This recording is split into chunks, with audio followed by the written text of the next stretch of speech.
کو ان کی حدیث کو کتنی اہمیت دی جانی چاہیے۔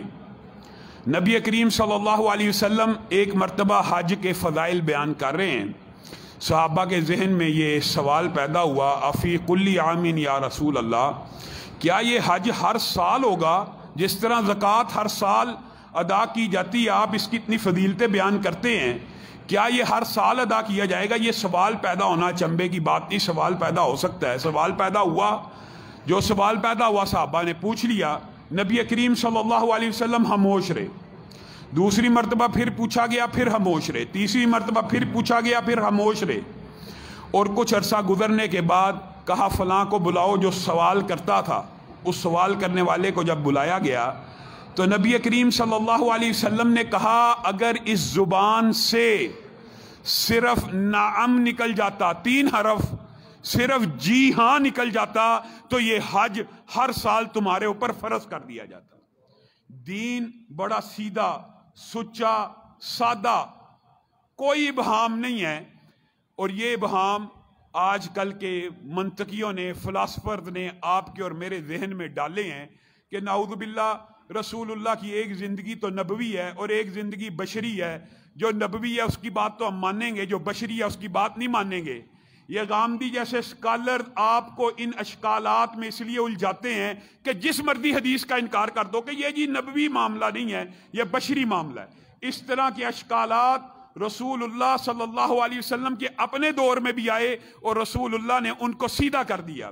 عبداللہ ابن عمر رسول اللہ صلی اللہ علیہ وسلم کی حدیث لکھا کرتے تھے، ہر روز لکھتے تھے، آپ کو پتہ بڑے محدث تھے۔ نبی کریم جو بات کہتے تھے اس کو لکھ لیا کرتے تھے۔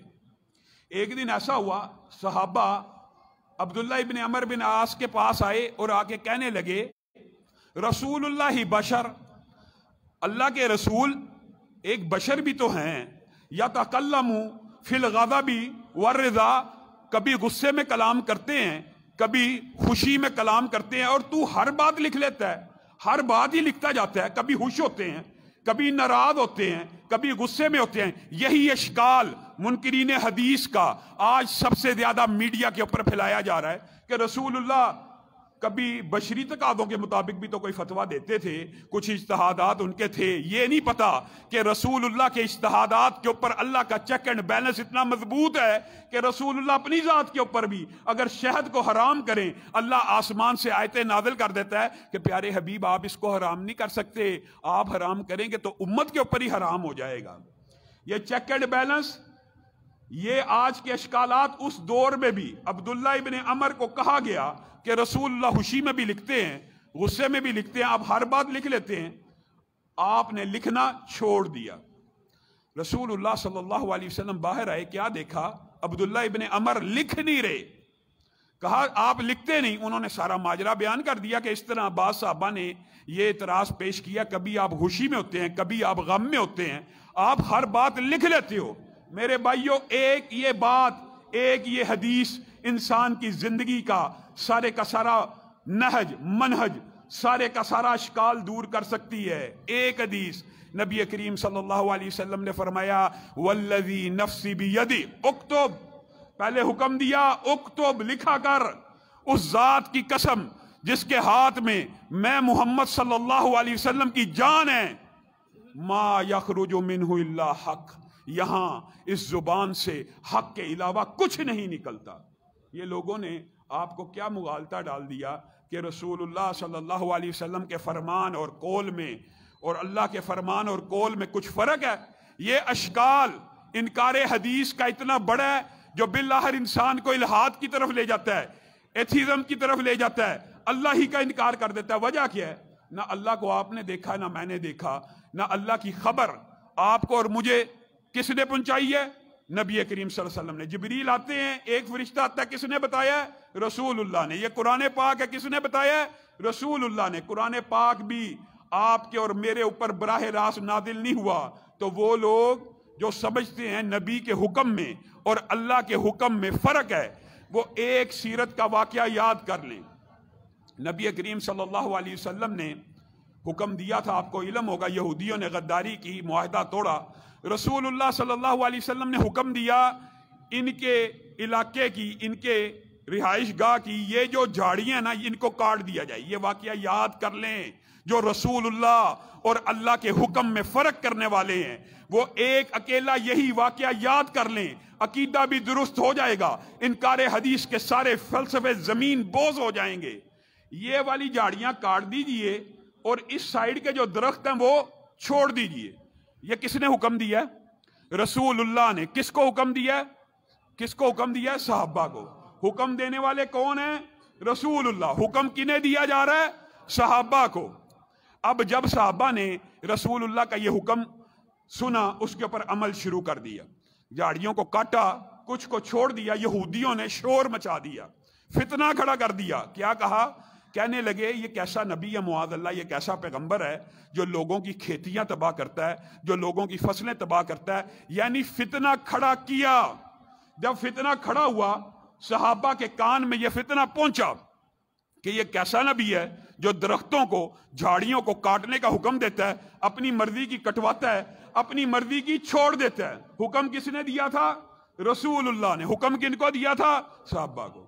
آسمان سے آیتیں نازل ہونا شروع ہو گئیں یہودیوں کے اعتراض کے اوپر. ما قطعتم من لینۃ او ترکتموها قائمۃ علی اصولها. کیا اللہ کہنا شروع ہو گیا؟ اللہ کہتا ہے نہیں تم نے کاٹی جھاڑیاں, نہیں تم نے چھوڑے درخت اپنی جڑوں کے اوپر. آگے جو لفظ ہے صرف یہ آپ اور میں قرآن کی ایک آیت یاد کر لیں, ہمیں پتہ لگ جائے کہ حکم رسول کو اللہ کیا کہتا ہے. اللہ کہتا ہے ما قطعتم من لینۃ او ترکتموها قائمۃ علی اصولها فباذن اللہ. فبی کس کے حکم سے؟ نہیں تم نے جھاڑی کاٹی, نہیں تم نے درخت چھوڑا, مگر کس کے حکم سے؟ اللہ کے حکم سے. حکم تو رسول اللہ نے دیا تھا, حکم تو صحابہ کو دیا تھا. اللہ کہہ رہا ہے رسول اللہ کا حکم میرا حکم ہے. اب آپ غامدی صاحب سے اور منکرین حدیث سے یہ سوال پوچھنے میں حق بجانب ہیں کہ آپ کہتے ہیں سارے احکامات قرآن پاک کے اندر موجود ہیں, سارے نواہی قرآن پاک کے اندر موجود ہیں. یہ جو اللہ کہہ رہا ہے فَبِإِذْنِ اللَّهِ کہ یہ حکم جھاڑیاں کاٹنے کا اور درخت چھوڑنے کا میں نے دیا تھا, یہ قرآن پاک کی کس آیت میں حکم موجود ہے؟ یہ بات تو موجود ہے ما قطعتم, نہیں تم نے کاٹے. فعل ماضی کا صیغہ ہے, یعنی اللہ واقعے کی نشاندہی تو کر رہا ہے, لیکن جو حکم اللہ نے دیا تھا کاٹنے کا وہ کہاں پہ ہے؟ اس کا مطلب یہ ہے کہ رسول اللہ ہی کا حکم, اللہ تعالیٰ اپنا حکم مانتے ہیں, اور یہی صحابہ کا ایمان ہے, یہی صحابہ کا عقیدہ ہے. انکار حدیث کرنے والے آپ ان سے سوال کر لیں سجدہ کس کیفیت کا نام ہے, وہ کہیں گے سجدہ جی واقعی جی تواتر کے ساتھ جی امت کے اجماع کے ساتھ, ورنہ قرآن پاک سے وہ سجدے کی کیفیت کو نہیں بیان کر سکتے. حضرت مریم کے باب میں وسجدی ورکعی, سجدہ پہلے آیا ہے, رکوع کا حکم بعد میں دیا جا رہا ہے. سجدہ کہتے کس کو ہیں؟ نماز کی حالت کیا ہے, نماز ادا کیسے کرنی ہے, یہ کہاں پہ ہے قرآن پاک میں؟ یہ سارے کا سارا نبی کریم صلی اللہ علیہ وسلم کی سیرت سے, حدیث سے آپ کو مل جائے گا. کیوں؟ وَأَنزَلْنَا إِلَيْكَ الذِّكْرَ, اللہ تعالیٰ نے نبی کے اوپر قرآن پاک کو نازل کیا تاکہ نبی کریم اس کو پریکٹیکلی اپنی ذات کے ذریعے واضح کر دیں. پریکٹیکل کر کے قرآن پاک ایک تھیوری کی کتاب ہے جس کا پورے کا پورا پریکٹیکل نبی کریم صلی اللہ علیہ وسلم کی ذات ہے. آپ ان سے پوچھیں سجدہ کس کیفیت کا نام ہے, وہ بالآخر یہ کہنے پہ مجبور ہو جاتے ہیں جی تواتر امت ہے جس طرح رسول اللہ. آپ تو حدیث کا انکار کرتے ہیں, آپ کیسے یہ دعویٰ کر سکتے ہیں؟ اور ویسے بھی رسول اللہ صلی اللہ علیہ وسلم نے سجدے کی کیفیت خود بیان کی ہے. کیا کہا؟ امرتو ان اسجد علی سبعۃ اعظم. بتائیے رسول اللہ صلی اللہ علیہ وسلم کہتے ہیں میں حکم دیا گیا ہوں. رسول اللہ کہہ رہے ہیں مجھے حکم دیا گیا ہے. رسول اللہ کو کوئی مخلوقات میں سے حکم دے سکتا ہے, کوئی صحابی حکم دے سکتا ہے, کوئی امتی حکم دے سکتا ہے. حکم دینے والے کون ہیں؟ اللہ. اب بتائیے اگر احکامات سارے کے سارے قرآن پاک میں موجود ہیں تو نبی کریم صلی اللہ علیہ وسلم یہ جو بات کہہ رہے ہیں کہ مجھے سجدے کا حکم دیا گیا 7 ہڈیوں کے اوپر جس طرح ہم کرتے ہیں, یہ قرآن پاک کی کہاں آیت, یہ قرآن پاک کی کس آیت میں موجود ہے؟ یہ قرآن پاک کی کون سی صورت ہے جہاں پہ یہ لفظ موجود ہوں کہ امرتو ان اسجد علی سبعۃ اعظم؟ اگر احکامات صرف قرآن پاک کے اندر ہیں تو یہ حکم قرآن پاک سے نکال دیجئے. صرف اسی پہ بس نہیں ہے. نہیتو، امرتو نواہی کا بھی. اچھا، یہ منکرین حدیث کا ایک عجیب مسئلہ ہے. ہر منکر حدیث نے اپنی منطق، اپنا فلسفہ گڑھا ہوا ہے. کوئی کہے گا سارے اوامر سارے نواہی قرآن پاک میں ہیں، کوئی اس سے الٹ بات کرے گا، کوئی اور آگے چلا جائے گا. عجیب و غریب فلسفے ہیں. بات لمبی چوڑی ہے، مختصر کر کے آپ کے سامنے رکھتا ہوں کہ جس طرح اوامر بھی نبی کریم صلی اللہ علیہ وسلم کی حدیث میں، اسی طرح نواہی بھی ہیں. نہیتو ان اقرأ القرآن راکعا او ساجدا. میں محمد صلی اللہ علیہ وسلم منع کیا گیا ہوں. کس کی جرت ہے رسول اللہ کو منع کر دے؟ کہاں سے حکم آیا ہے؟ اللہ کا. میں منع کیا گیا ہوں کہ میں رکوع اور سجدے میں تلاوت کروں. آپ منکرین حدیث سے پوچھئے رکوع اور سجدے میں جو تلاوت کی نہیں کا حکم ہے وہ قرآن پاک کی کس آیت میں؟ ان کی عقل پہ ایسا اللہ نے پردہ ڈالا ہوا ہے. قرآن پاک کے اندر جو حرام ہے صرف اس کو مانیں گے، جو حلال ہے. قرآن پاک میں تو مردار حلال ہے، حرام ہے. قرآن پاک میں تو مردار کو حرام کہا گیا ہے. اب پوری امت مچھلی کو پانی سے نکالتی ہے، اور مچھلی کیا ذبح ہوتی ہے کہ مردار ہوتی ہے؟ بتائیے. مردار. مچھلی امت کے نزدیک اجماع ہے کہ حلال ہے. کس وجہ سے؟ رسول اللہ صلی اللہ علیہ وسلم نے دو مرداروں کو امت کے اوپر حلال قرار دے دیا، ایک مچھلی کو، ایک جراد کو. اب مچھلی کو اگر ان کی منطق مانی جائے کہ مردار حرام ہے تو امت کے اوپر سے مچھلی حرام ہو جائے گی. اور یہ ایسے بدبخت ہیں، یہ کہتے ہیں صرف قرآن پاک ہی میں جو لکھا ہے صرف اسی کو حرام مانیں گے. ان سے بحث کرتے کرتے ہمارے ایک بھائی ہیں ابو یحییٰ نور پوری، ان میں سے ایک منکرین حدیث کا ایک بڑا جو سردار ہے اس سے بات ہو رہی. ابو یحییٰ نور پوری نے کہا بتاؤ یار، اگر اس طرح کی باتیں کرنی ہے، اس طرح کی لغو کوئی کرنی ہے تو بتاؤ کتا کہاں پہ حرام لکھا قرآن پاک میں؟ تو کہتا کتا حرام ہی نہیں ہے. کتا ذبح کرو، میں میری دعوت کرو، میں کھا لوں گا. ادھر یاسین نامی آتی.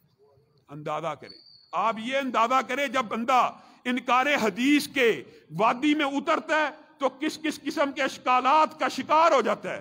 جبکہ حقیقت بات یہ ہے کہ صحابہ کا ایمان بالحدیث کیسا تھا. صحابہ کا رسول اللہ صلی اللہ علیہ وسلم کی حدیث کے اوپر ایمان کیسا تھا. صرف چند ایک باتیں آپ کو بیان کر کے اپنی بات کو ختم کروں گا. نبی کریم صلی اللہ علیہ وسلم گھر میں داخل ہو رہے ہیں.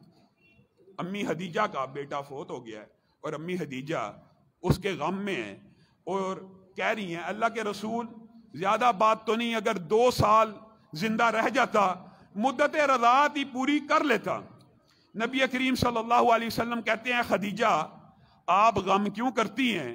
مدت رضاعت کے بارے میں مجھے اللہ نے یہ خبر دی ہے، اللہ نے یہ خبر دی ہے کہ آپ کے بیٹے کو دودھ پلانے کے لیے جنت میں ایک دائی کا انتظام کر دیا گیا.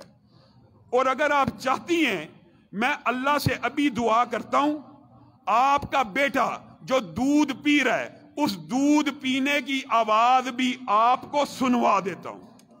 اللہ سے دعا کر کے اس دودھ پینے کی آواز بھی آپ کو سنوا دیتا ہوں. اب بتائیے ایمانداری سے، جس کا کوئی قریبی رشتہ دار فوت ہوا ہو اور اس کو یہ آپشن مل رہی ہو کہ وہ اس کی آواز سن سکے، ہر بندہ کہے گا سنا دی. اگر کسی کا باپ فوت ہوا ہو، بیٹا فوت ہوا ہو، ہر بندے کا یہ قدرتی مزاج ہے، اس کو یہ آپشن ملے کہ فوت شدہ بندے کی آواز سنا دی جائے، وہ کہے گا سنا دو. مائی خدیجہ کے دل میں بھی شاید یہ خیالات موجود ہوں، لیکن ایمان بالحدیث کیسا ہے؟ ماں خدیجہ کہتی ہیں اصدق اللہ و رسولہ، میں اللہ کی بات کی بھی تصدیق کرتی ہوں اور آپ کی بات کی بھی تصدیق کرتی ہوں، مجھے آواز سننے کی بھی ضرورت نہیں ہے. آپ نے کہہ دیا میں نے مان لیا. حضرت علی کو، حضرت زبیر کو، حضرت مقداد کو نبی کریم صلی اللہ علیہ وسلم نے ایک مشن کے اوپر بھیجا. کیا کہا؟ انطلقوا حتی تأتوا روضۃ خاخ، یہاں سے چلو تینوں یہاں تک کہ وادی خاخ میں پہنچ جاؤ. مکہ اور مدینہ کے مابین ایک وادی ہے، ایک عورت وہاں پہ ہوگی، معہا کتاب، اس کے پاس ایک خط ہوگا، وہ خط لے لینا اور عورت کو چھوڑ دینا. یہاں پہ بڑے بڑے منطقی فلسفی تحقیقوں کی بات کرنے والے صحابہ کا ایمان بالحدیث نہیں سمجھے، اور یہ ہمارا منہج ہے، یہ ہمارا نظریہ ہے کہ نبی کریم کے پیارے ہونٹوں سے، میٹھی زبان سے جو بات نکل جائے صرف وہی دین ہے، باقی کسی کی بات دین اور شریعت نہیں ہے۔ باقی ہر ایک کی بات کو مسترد کیا جا سکتا ہے، واحد نبی کریم کی وہ ذات ہے جن کی بات کا انکار کرنے سے بندہ دین سے باہر ہو جاتا ہے۔ اور یہ میں، آپ یہ نہ سمجھنا بڑی سخت مولویوں والی بات کر رہا ہوں، یہ بات حقیقت ہے، یہ بات سچی ہے، یہ بات سچی ہے۔ جو بندہ واضح طور پر رسول اللہ کی حدیث کا انکار کر دیتا ہے، پھر اس کا دین اور شریعت سے کوئی تعلق نہیں ہوتا، پھر جائے جہاں مرضی چلا جائے۔ رسول اللہ نے ان 3 صحابہ کو بھیجا کہ وادی خاک میں پہنچو گے، اس عورت سے خط لے لینا۔ اب ان تینوں نے کجاوے کی تلاشی لی، عورت کے پاس پہنچ گئے، وہاں موجود تھی، اس کے سامان کی تلاشی لی، سارے اونٹ کی تلاشی لی، تلاشی لینے کے بعد خط جو تھا وہ نہ ملا۔ اب حضرت علی کے جو بعض روایات کے اندر الفاظ ہیں، آپ نے ان کے اوپر غور کرنا ہے۔ بظاہر تو تحقیق بڑی بات ہوتی ہے، تحقیق تو یہ کہتی ہے اے عورت تیرے پاس خط موجود نہیں ہے۔ اور اگر کوئی عام بادشاہ ہوتا نا، کسی عام بادشاہ کے ہرکارے ہوتے، معاذ اللہ، یہ رسول اللہ کے ساتھ عام بادشاہ کی مثال نہیں دے رہا، تو وہ جاتے کہتے ہیں بادشاہ آپ نے کہا تھا ہاتھ لے آؤ، لیکن آپ کو جو اطلاع ملی ہے وہ غلط تھی، ہم اچھی طرح تلاشی لے آئے، ہاتھ نہیں ملا، واپس آ جاتے۔ لیکن یہ صحابہ ہیں جن کا ایمان کیا ہے، تحقیق تو بتاتی ہے خط تیرے پاس نہیں ہے، لیکن ایمان کہتا ہے خط تیرے پاس ہے۔ لَتُخْرِجِنَّ الْكِتَابَ اَوْ لَتُلْقِيَنَّ الثِّيَابَ، قریب ہے، اپنا ہاتھ ہمیں دے دے ورنہ تیری جامہ تلاشی بھی ہوگی، تجھے برہنہ بھی کیا جائے گا، تیرے کپڑوں کو بھی اتار دیا جائے گا۔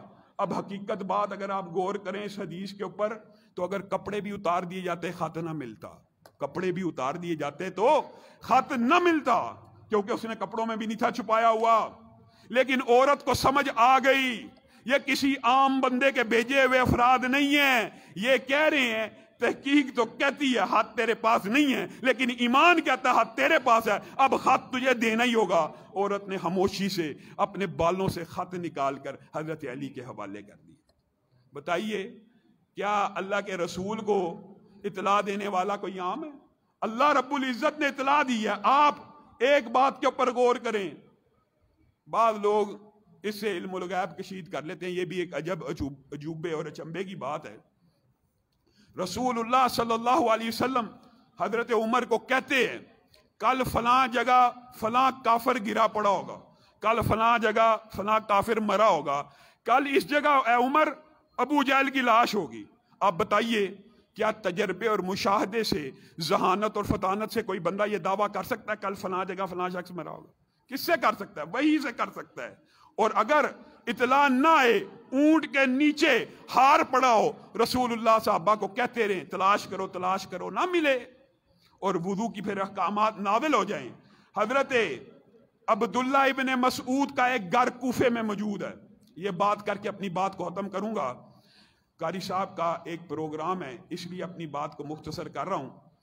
حضرت عبداللہ ابن مسعود کا ایک گھر کوفے میں موجود تھا، مدینہ میں بھی تھا، وہ کوفہ گئے ہوئے تھے، اچانک کوفہ میں ایک سرخ آندھی آئی، بڑی تیز ہوا چلی، آگ، لوگوں نے سمجھا آگ کی لپٹیں آسمان تک پہنچی ہوئی ہیں، لوگوں نے شور مچا دیا قیامت آ گئی ہے، اب کیا کیا جائے؟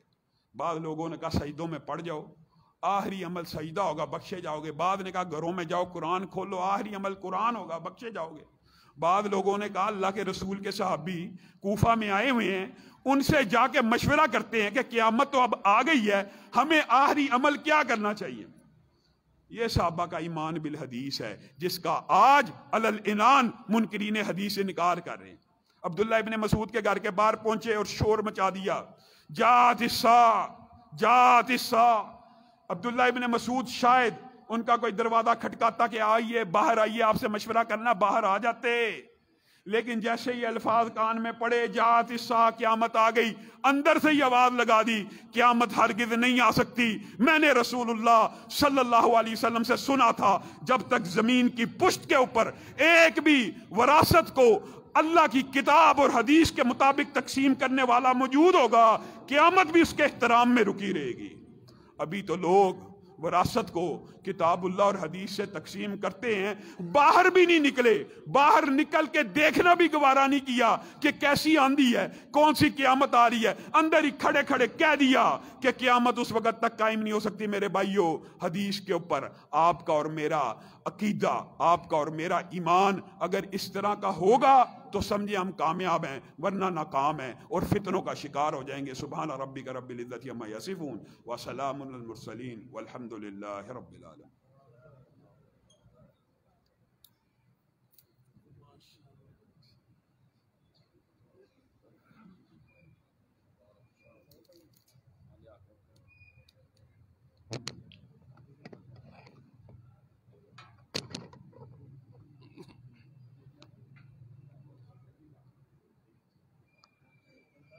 ابھی آپ کے سامنے اظہار خیال فرما رہے تھے محترم جناب علامہ ہشام الہی ظہیر صاحب۔ چونکہ ہمارا پروگرام جو ہے وہ مغرب سے عشاء تک کا اعلان کیا تھا، اس لیے مختصر کر کے انشاءاللہ اپنے پروگرام کو پایہ تکمیل تک پہنچائیں گے۔ ابھی ہمارے پاس ہمارے اس علاقے کے ایم این اے جناب علی پرویز ملک صاحب تشریف لائے اور جناب چودھری شہباز احمد صاحب ایم پی اے، میں ان کو بھی خوش آمدید کہتا ہوں۔ ادھر آگے تشریف لیں۔ جو علماء کرام یہاں تشریف فرما ہیں ان سے گزارش ہے کہ ادھر جگہ ہے کرسیوں پہ، تشریف لے آئیں۔ قاری صفدر صاحب اور جو احباب یہاں موجود ہیں علماء کرام وہ آگے تشریف لے آئیں۔ قاری اسحاق صاحب، قاری صاحب آگے آ جائیں۔ آج کی یہ جو ہماری تقریب ہے، ایک تو سالانہ امتحانات کے سلسلے میں اور دوسرا دو طلباء ہیں جنہوں نے قرآن کریم حفظ کیا ہے۔ ایک بچے نے ابھی پہلے سبق سنایا ہے اپنا آخری، اور دوسرے کو میں دعوت دوں گا حافظ محمد علی کہ وہ آئے اور اپنا آخری سبق سنائے۔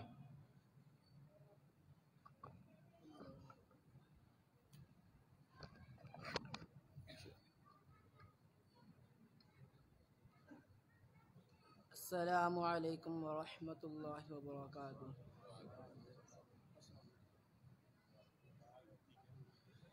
اعوذ باللہ من الشیطان الرجیم، بسم اللہ الرحمن الرحیم۔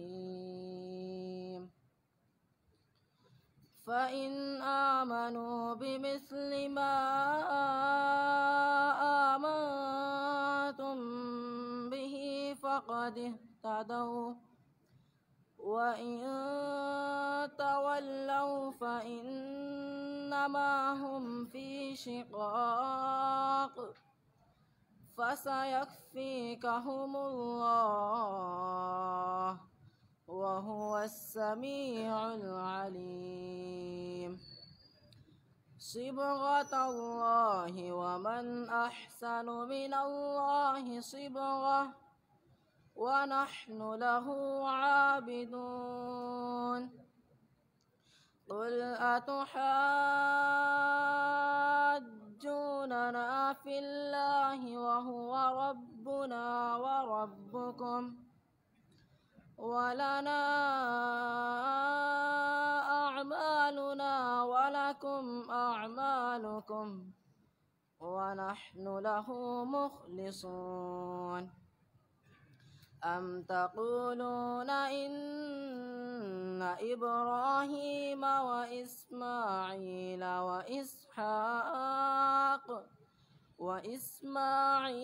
وَإِسْحَاقَ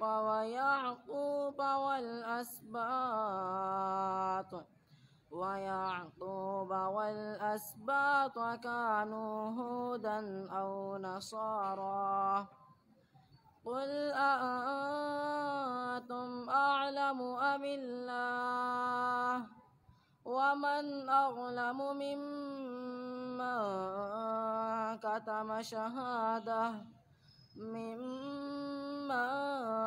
كَتَمَ شَهَادَةً عِندَهُ مِنَ اللَّهِ، وَمَا اللَّهُ بِغَافِلٍ عَمَّا تَعْمَلُونَ۔ تِلْكَ أُمَّةٌ قد خلت لها ما كسبت ولكم ما كسبتم ولا تسألون عما كانوا يعملون صدق الله العظيم.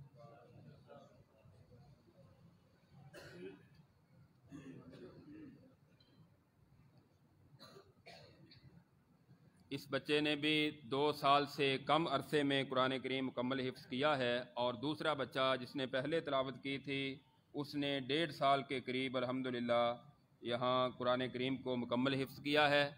اور یہ 10 مارچ 2019 کو ہم نے اس ادارے کا آغاز کیا تھا، اور آج 7 مارچ یعنی 2 سال سے بھی کم عرصہ ہوا ہے. اس کے علاوہ تقریباً 25 طلباء ایسے ہیں، کسی کے 20، کسی کے 22، کسی کے 18 پارے. انشاءاللہ آئندہ سالوں میں ان کا بھی جیسے جیسے کمپلیٹ ہوگا تو یہ خوشخبری آپ کے سامنے آتی جائے گی. ابھی میں ہمارے مہمانان گرامی سے گزارش کروں گا، محترم جناب قاری صہیب احمد میر محمدی حافظہ اللہ، اور محترم جناب علامہ ہشام الہی ظہیر صاحب، اور جناب ڈاکٹر مطیع اللہ باجوہ صاحب کے تشریف لائیں اور ان بچوں کو سندیں دیں.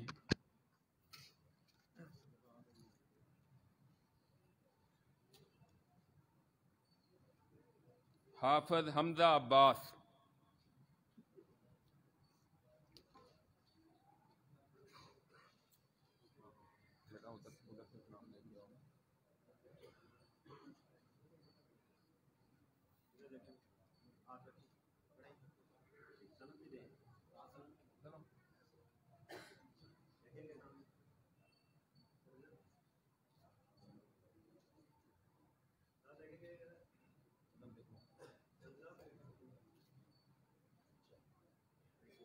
دوسرا بچہ ہے حافظ محمد علی.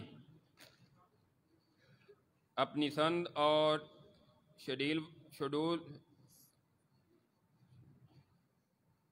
اپنی شیلڈ وصول کرے اور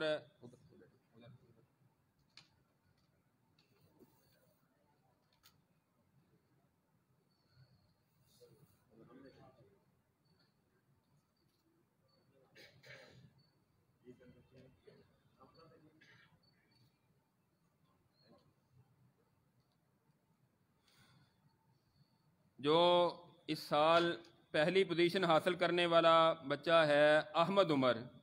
اس کے تقریباً 24 پارے مکمل ہو چکے ہیں. اس نے سالانہ امتحان میں پہلی پوزیشن حاصل کی ہے. وہ آئے اور اپنی شیلڈ وصول کرے.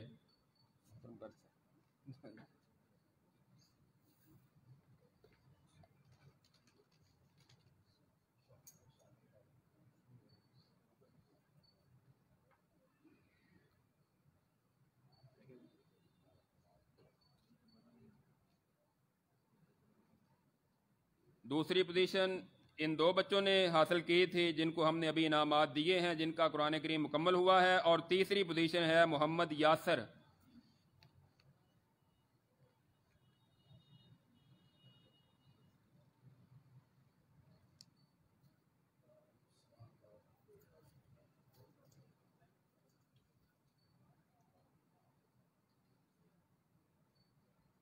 ان کے بعد میں گزارش کروں گا ہمارے ادارے کے اساتذہ کرام قاری محمد وقاص صاحب کہ وہ آئیں اور اپنی شیلڈ وصول کریں.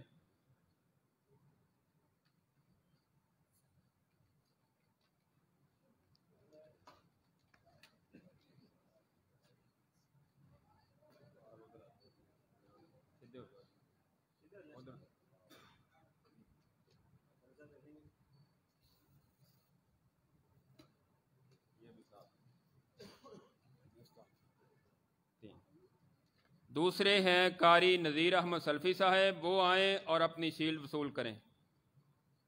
پہلے وصول کر کے آ گئے.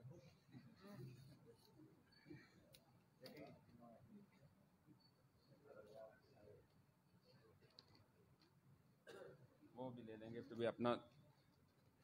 تیسرے قاری محمد اسحاق صاحب جو ہمارا ہر ماہ ان بچوں کا ٹیسٹ لیتے ہیں، وہ بھی تشریف لائیں اور اپنا گفٹ اور اپنی شیلڈ وصول کریں. ہر ماہ بچوں کا ٹیسٹ ہوتا ہے اور ہر ماہ کے پہلے جمعے میں بچوں کی حوصلہ افزائی کے لیے پوزیشن لینے والوں کو انعامات دیے جاتے ہیں جمعے کے بعد۔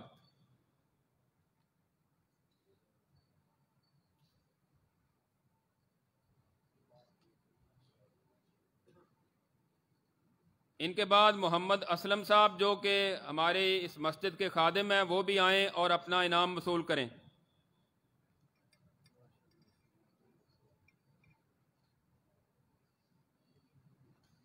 ان کے بعد ہیں وہ بچے جنہوں نے سارا سال بڑی اچھی کارکردگی دکھائی ہے اور ان کی 1 یا 2 غیر حاضریاں ہیں پورے سال میں، ان کی حوصلہ افزائی کے لیے ان کو بھی ایوارڈ دیے جا رہے ہیں۔ ان میں سے پہلا ہے محمد عمر سلفی۔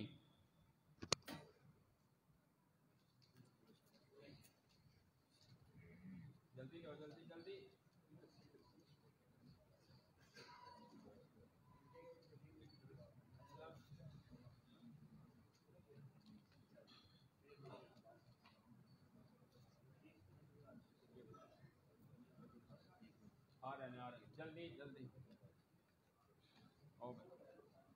جلدی لے آؤ، جلدی ادھر سے بیٹھو، لے لو بیٹا۔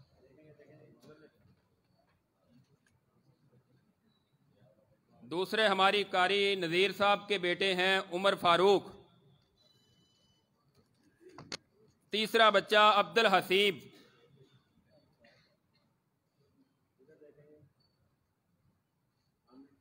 چوتھا بچہ ہے محمد ابراہیم سلیم۔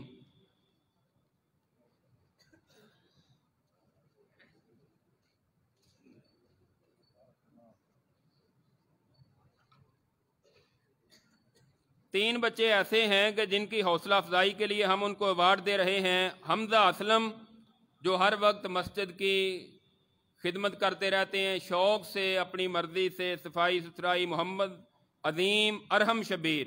حمزہ اسلم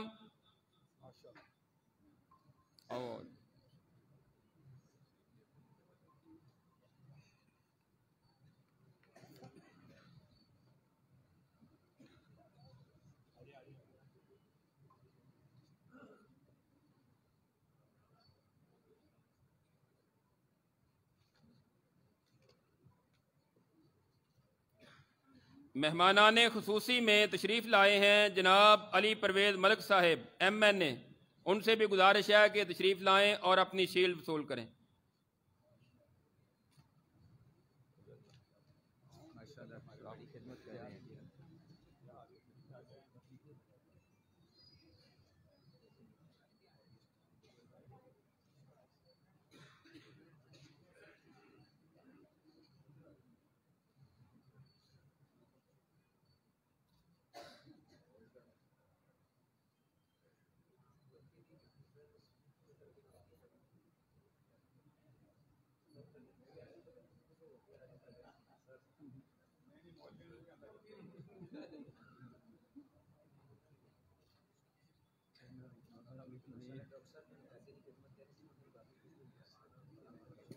چودھری شہباز احمد صاحب MPA وہ بھی تشریف لائیں اور اپنی شیلڈ وصول کریں۔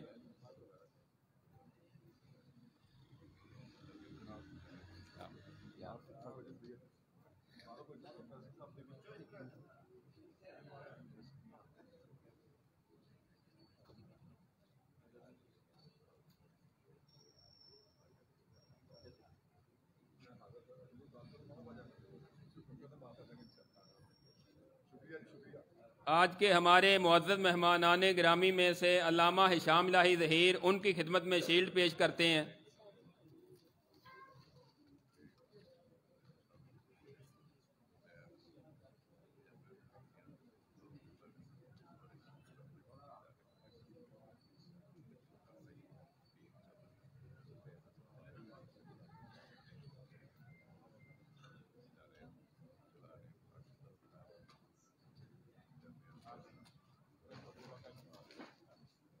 اب ہم شیلڈ پیش کرتے ہیں محترم جناب قاری صہیب احمد میر محمدی حافظہ اللہ کی خدمت میں۔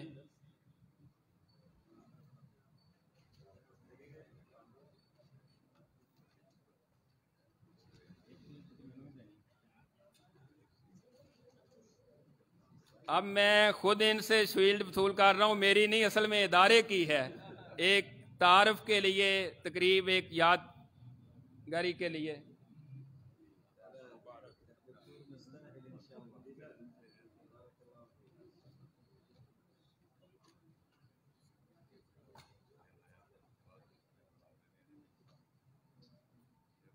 شکریہ جی۔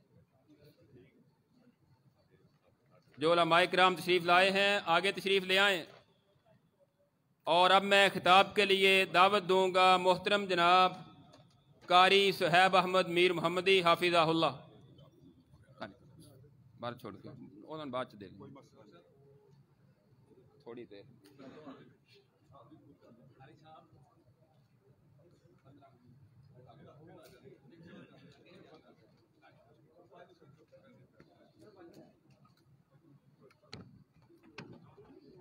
پروفیسر بلال حماد صاحب اور اسی طرح قاری راشد محمود صاحب، قاری محمد دین سلفی صاحب آگے تشریف لے آئیں، آگے الامرو۔ قاری شمس الدین صاحب آگے، یہ سیٹیں خالی ہیں، بچے نیچے بیٹھے، شاباش، دائیں بھی بائیں بھی ساری سیٹیں خالی ہیں۔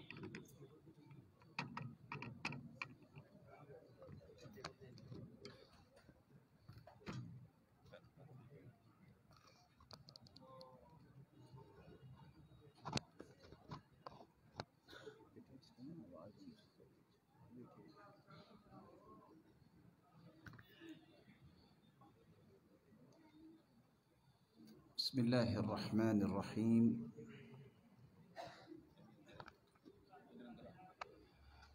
الحمد لله، الصلاة والسلام على خير خلق الله وعلى آله وصحبه ومن والاه، أما بعد، فأعوذ بالله من الشيطان الرجيم. لقد من الله على المؤمنين إذ بعث فيهم رسولا من أنفسهم يتلو عليهم آياته ويزكيهم ويعلمهم الكتاب والحكمة وإن كانوا من قبل لفي ضلال مبين. لائق صد تکریم سامعین مکرم، اللہ ذوالجلال ہم سب کے خالق و مالک ہیں۔ مالک الملک نے انسان کو دو چیزوں کا مرکب بنایا ہے، ایک انسانی جسم ہے جس کو اللہ ذوالجلال نے مٹی سے پیدا کیا، اور اس کی نشو و نما کے لیے اس کی تمام تر ضروریات کا بندوبست بھی اللہ نے مٹی سے کیا۔ دوسری چیز، اس جسم میں اللہ نے روح کو داخل کیا، روح جو کہ آسمانوں سے آئی ہے، اس کی ضروریات کا بندوبست بھی اللہ نے آسمانوں سے کیا، جس کو قرآن مجید کا نام دیا جاتا ہے۔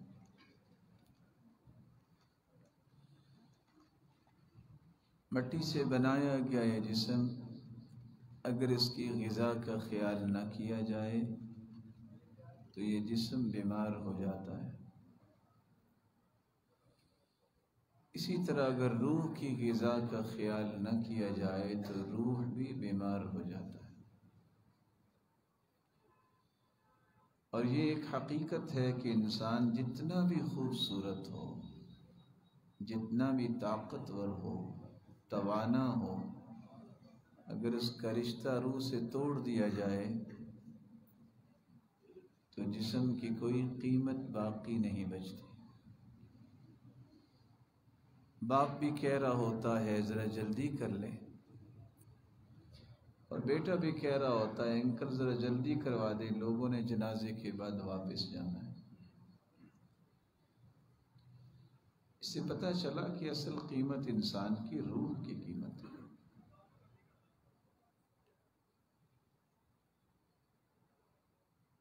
یہ اللہ عز و جلال کا نظام ہے، کل شیء یرجع الی اصلی، ہر چیز جہاں سے آئی ہے اسے وہاں ہی واپس پلٹ کے جانا ہے۔ مٹی سے بنایا گیا یہ جسم ایک نہ ایک دن مٹی میں ہی واپس چلا جائے گا، اور آسمانوں سے آنے والی روح کو واپس آسمانوں کی طرف ہی جانا ہوگا۔ جسم تو مٹی کی پہلی تہ میں ہوتا ہے، اگر روح کی غذا کا خیال کیا جائے تو ہر آسمان پہ سے خوش آمدید کہا جاتا ہے، اور اگر اس کی غذا کا خیال نہ کیا جائے تو اسے ساتوں زمینوں کے نیچے سجین نامی جیل کا قیدی بنا دیا جاتا ہے۔ قرآن مجید جو میری اور آپ کی روح کی غذا ہے، یہ اللہ عز و جلال کی حقیقی کلام ہے، یہ نوشتہ ہدایت ہے، یہ کتاب مبارک ہے۔ جتنی انسان کو برکتیں درکار ہوں اتنی اس کی تلاوت زیادہ کر لے، اللہ اس سے بھی زیادہ برکتیں عطا کر دیتے۔ یہ کتاب فرقان ہے، حق و باطل کی تمیز اس وقت تک انسان نہیں کر سکتا جب تک اس کے پاس اس کتاب فرقان کا علم نہیں ہوتا۔ صحیح اور غلط کے درمیان انسان فرق نہیں کر سکتا جب تک وہ قرآن کو سمجھتا نہیں ہے، اس کو پڑھتا نہیں ہے۔ اللہ تعالیٰ نے اپنے پیغمبر کو مبعوث جب کیا تو اس پیغمبر نے 4 نکاتی ایجنڈے کے تحت کام کیا تھا، جس سے تمام قسم کی گمراہیاں ختم ہو گئیں، جہالتیں ختم ہو گئی، اور ایسے نفوس قدسیہ تیار ہوئے جو رہتی دنیا تک آئیڈیل بنے اور مثالی بنے۔ وہ 4 نکات کیا تھے؟ یتلو علیہم آیاتی، اللہ کے رسول صلی اللہ علیہ وسلم لوگوں کو قرآن سنایا کرتے، وَيُزَكِّيهِمْ، اور اس قرآن کی روشنی میں لوگوں کی تربیت کیا کرتے، تزکیہ کیا کرتے، وَيُعَلِّمُهُمُ الْكِتَابَ وَالْحِكْمَةَ، اور پھر اس تربیت کے نقوش کو گہرے بنانے کے لیے باقاعدہ قرآن کی تعلیم دیتے اور حکمت و دانائی کی تعلیم دیتے۔ میں چونکہ طالب علم ہوں، ایک گزارش کر سکتا ہوں کہ جو بچے چل پھر رہے نا، یا تو ان کو گھر بھجوا دیں آپ، اگر آپ تھک گئے ہیں تو میں انشاءاللہ یہاں بھی بس کر سکتا ہوں، کوئی حرج نہیں۔ دین کی بات کا ایک ادب ہوتا ہے، اور ہم نے یہ ادب پڑھا ہے کہ سفیان ثوری جب بولتے تھے، کوئی دائیں بائیں دیکھتا تو وہ کہتے اٹھ کے گھر چلے جاؤ۔ یہ دینی مجالس کے ایک تقدس ہے۔ امام مالک جب حدیث پیش کرتے تو ہارون الرشید جیسے بادشاہ بھی آ کے کرسی پہ بیٹھتے، تو جب ان کی بات سنتے تو کرسی چھوڑ کے نیچے بیٹھتے تھے، یا تو چلنا پھرنا بند کر دے۔ اور یہ ادب ہے، اور یہ تربیت اور تزکیہ ہے۔ اگر میری اور آپ کی تربیت 40 سال کے بعد بھی نہیں ہوئی تو آئندہ جو ہے وہ 80 سال کے بعد بھی نہیں ہو پائے گی۔ دینی اقدار جو ہیں وہ انسان کی زندہ رہنی چاہیے، کام سارے ہوتے رہیں گے۔ کس طرح رسول اللہ صلی اللہ علیہ وسلم نے کام کیا؟ یتلو علیہم آیاتی، اب لوگوں کو قرآن سناتے۔ آج طرح طرح کی باتیں تو لوگ سنا دیتے ہیں لیکن قرآن نہیں سناتے۔ قرآن جیسی نعمت اللہ نے دنیا میں اتاری کوئی نہیں ہے۔ کس قدر عظیم نعمت ہے۔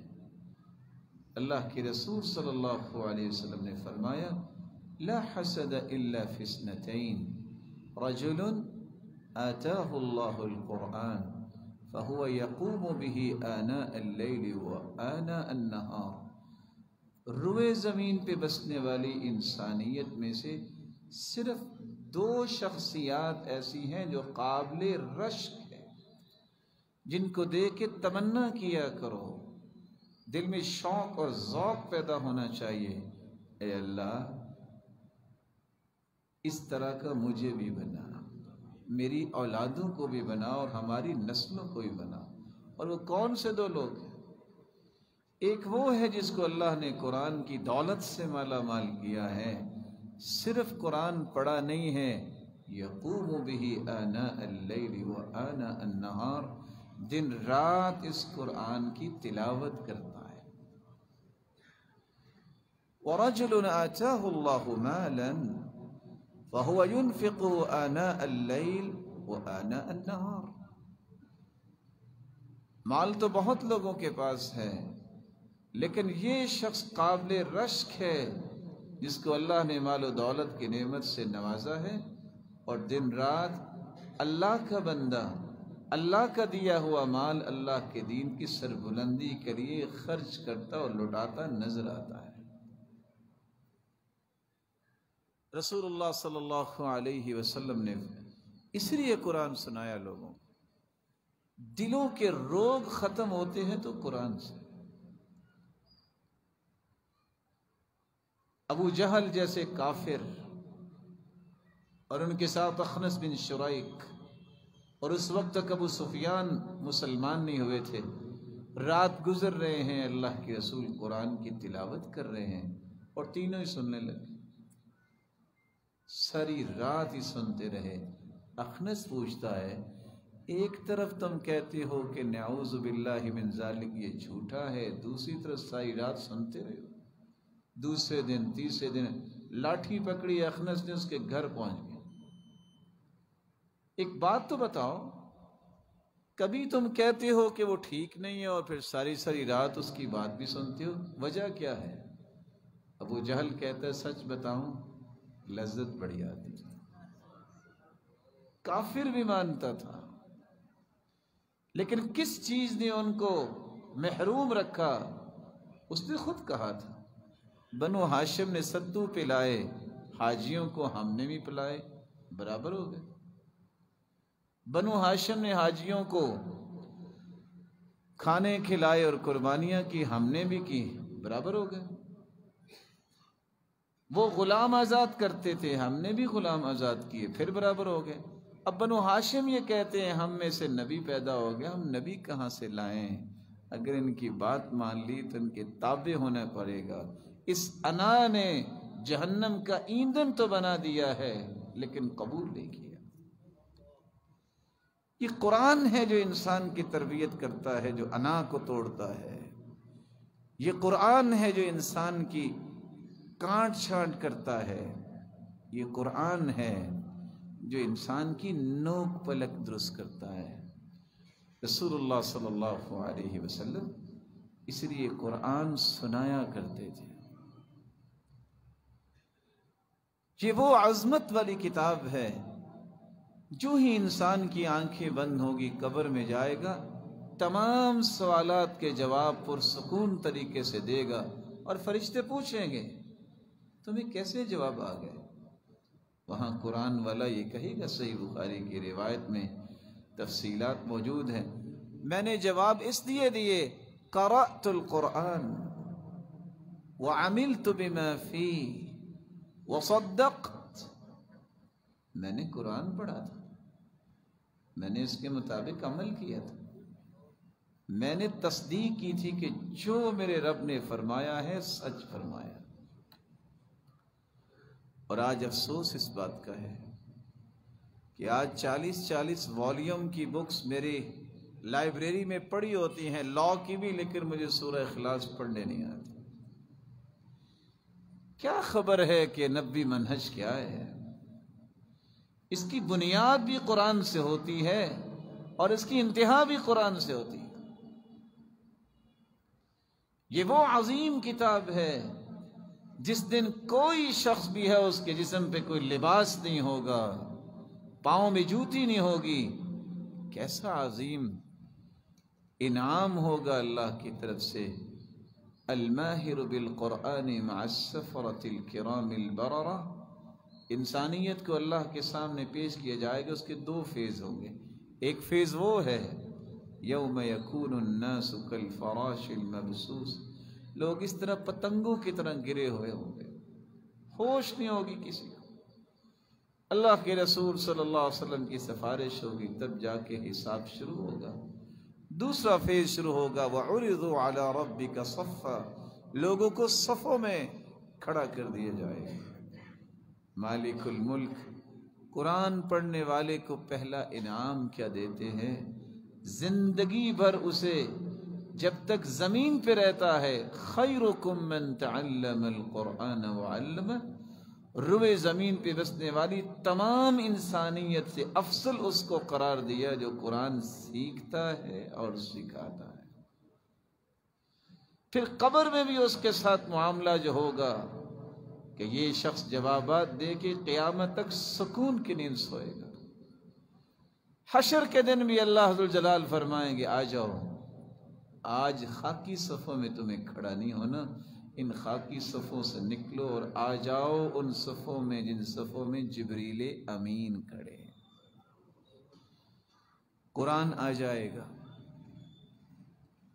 یجیء القرآن یوم القیامہ، اور آ کے گزارش کرے گا، اللہ کے سامنے سفارش کرے گا قرآن پڑھنے والے کے لیے، اے اللہ اسے انعامات سے نوازیے۔ فَيُلْبَسُ تَاجُ الْكَرَامَةِ، یہ فرشتوں کے صف میں جبریل امین جیسے مقرب اور معزز فرشتوں کے صف میں کھڑا انسان، اس کو تاج پہنا دیا جائے گا۔ قرآن پھر کہے گا یا رب زدہ، اللہ کچھ اور دیجیے۔ فَيُلْبَسُ حُلَّةُ الْكَرَامَةِ، اسے جنت کی خلعت فاخرہ، عزت کا لباس پہنایا جائے گا۔ انسانیت کے جسم پہ کوئی لباس نہیں جب قیامت کو آئیں گے۔ یا رب زدہ، اللہ کچھ اور بھی دیجیے۔ یا رب ارض عنہ، اللہ قرآن پڑھنے والے سے راضی ہو جائیے۔ فیرضى عنہ، اللہ راضی ہو جائیں گے۔ جب اللہ ذوالجلال راضی ہوں گے تو پھر صرف اس کو انعام نہیں دیں گے، حکم ہوگا اس کے والدین کو بلایا جائے۔ جب ان کے سر پہ تاج سجایا جائے گا، اتنا بڑا تاج، لا تقوم لہم الدنیا، جو کچھ دنیا میں ہے اگر اس کو بیچ دیا جائے تو اس تاج کی قیمت کو ادا نہیں کیا جا سکتا۔ اور والدین کہیں گے یا رب بما کسینا، یہ ہمیں کیوں پہنایا گیا؟ اللہ ذوالجلال کے پیغمبر نے فرمایا دو جواب ملیں گے، بِأَخْذِ وَلَدِكُمَ الْقُرْآنَ، اس لیے تمہارے سروں پہ تاج سجایا گیا، تم نے اپنے بچے کے ہاتھ میں قرآن تھما دیا تھا۔ بِتَعْلِيمِ وَلَدِكُمَ الْقُرْآنَ، تم نے اپنی اولاد کو قرآن کی تعلیم سے آراستہ و پیراستہ کیا تھا، آج اس کی وجہ سے تمہیں انعام ملا۔ اللہ کی رضا کی پھر نعمت دیکھیے، والدین کے سر پہ بھی تاج، اور ساتھ ہی آواز لگے گی یقال لصاحب القرآن اقرأ وارتقی ورتل كما كنت ترتل في الدنيا فإن منزلتك عند آخر آية تقرأها، اے قرآن کے پڑھنے والے قرآن پڑھنا شروع کرو۔ دنیا میں بھی تم پڑھتے تھے لیکن بہت لمیٹڈ لوگ سنتے تھے، آج قرآن پڑھتے جاؤ اور جنت کی سیڑھیاں چڑھتے جاؤ، مقام تیرا وہاں ہے جہاں من الجنت والناس کی آیت کی تلاوت کرو۔ جملہ کتب حدیث جمع کر لیجئے، آپ کو اس پلے کی روایت دنیا میں کہیں ملے گی نہیں۔ کس بلے کی روایت؟ ہر انسان فوت ہونے کے بعد اس کا عمل ختم ہو جاتا ہے. یہ دنیا دار العمل ہے، دار المکافات تو آخرت ہے. لیکن صحیح الجامع کی روایت ہے، یہ بندہ مومن قرآن قیامت کے دن پڑھے گا وَيُزَادُ بِكُلِّ آیَةٍ حَسَنَةٍ، اللہ وہاں بھی ہر آیت کے بدلے اس کو نیکیاں عطا کریں گے. وہ تو بدلے کا دن ہے، لیکن اس قرآن کی وجہ سے اللہ قیامت کے دن میں اس کے درجے بلند سے بلند تر کرتے جائیں گے. یتلو علیہم آیاتی، اللہ کے رسول نے لوگوں کو تیار کیا تو قرآن سنایا، قرآن سنا، سکھایا. آج یہ عمل کس قدر مبارک ہے جس جگہ بھی ہے. اللہ اس عمل کو بجا لانے والوں کو دنیا اور آخرت میں عزتوں سے نوازے، اور کروڑہا رحمتوں سے نوازے ان اساتذہ کو اور ان والدین کو جنہوں نے اپنی اولادوں کو اس قرآن کے لیے وقف کیا ہے. خوش نصیب ہیں، بختور ہیں وہ لوگ جو اس کام کو بجا لا رہے ہیں. اللہ ذو الجلال ان کے اس عمل کو توشہ آخرت بنائے. امام سیوطی رحمت اللہ علیہ یہ ایسا انسان ہے جس نے 1052 کتابیں لکھی، اکیلے انسان نے. کہا جاتا تھا سن آف لائبریری، ابن المکتبہ، یہ لائبریری کا بیٹا ہے. باپ بھی عالم تھا، ماں بھی عالمہ تھی. باپ نے کہا کتاب لاؤ، ماں کتاب لینے گئی، اللہ نے امام سیوطی دے دی. وہ کہا کرتے تھے تعلیم الصبیان القرآن اصل من اصول الاسلام به ينشأ على الفطرة ويسبق إلى قلوبهم أنوار الحكمة قبل تمكن الأهواء منها وسوادتها بأكدار المعصية والضلال. اگر کسی شخص کی یہ تمنا ہے فطرت کے مطابق میرے بچے کی تربیت ہو تو سب سے پہلا اصول یہ ہے اسے قرآن پڑھائیے. فطرت کے مطابق اس کی نشو و نما ہوگی اور اس کے دل پہ حکمت اور دانائی کی ایسی روشنیاں جو ہیں براجمان ہوں گی، کبھی بھی معصیت کی اور گمراہیوں کے دبیز پردے اسے مدم نہیں کر سکیں گے. اپنے بچوں کو سب سے پہلے قرآن پڑھائیے. قرآن پڑھانے کے بعد آپ دیگر علوم پڑھائیں، کوئی اعتراض نہیں، لیکن یاد رکھنا اگر ساری دنیا کے علوم پڑھ لیے قرآن نہیں پڑھا تو کچھ بھی نہیں پڑھا. ان اللہ یرفع بهذا الكتاب اقواما ویضع به آخرین. اللہ ذو الجلال اگر کسی قوم کو عزت سے نوازیں گے تو اس قرآن کی وجہ سے، اور قومیں ذلیل ہوں گی تو کس وجہ سے؟ اس قرآن سے روگردانی کرنے کی وجہ سے. اللہ ذو الجلال ہمیں اس قرآن کو پڑھنے کی توفیق عطا فرمائے. وَيُزَكِّيهِمْ، آپ نے صرف قرآن سنایا نہیں، آپ نے میکنگ کی ہے، انسان بنائے ہیں، انسانوں کو گھڑا ہے، کانٹ چھانٹ کی ہے، تزکیہ کیا ہے. یہ پیوریفیکیشن اور بیوٹیفیکیشن جو اللہ کے رسول نے کی تھی، یہ پالشنگ اور ریفائننگ جو انسانوں کی ہے یہ اللہ کے رسول نے کی تھی. کس انداز سے رسول اللہ صلی اللہ علیہ وسلم نے یہ کام کیا؟ تزکیہ کی بنیادی طور پہ 5 قسمیں ہیں. آپ نے سب سے پہلے انسانیت کے فکر کا تزکیہ کیا. اس کی سوچ کیا ہے؟ سوچ بنائی کہ کام کرنا ہے تو اللہ کی رضا کے لیے کرنا ہے. فکر اس طرح سیٹ کیا کہ جب بھی انسان کوئی کام کرے گا پہلا ہدف ہی یہ ہے کہ میرا رب راضی ہو جائے. مجھے کسی شہرت کی ضرورت نہیں ہے، مجھے کسی واہ واہ کی ضرورت نہیں ہے. انما الاعمال كالوعاء اذا صلح اذا طاب اسفله طاب اعلاه واذا فسد اسفله فسد اعلاه. انسان کے اعمال تو ایک برتن نما ہے، برتن کا اندرونی حصہ جتنا صاف ہوتا ہے اس میں ڈالی گئی چیز بھی اتنی صاف ستھری ہوتی ہے.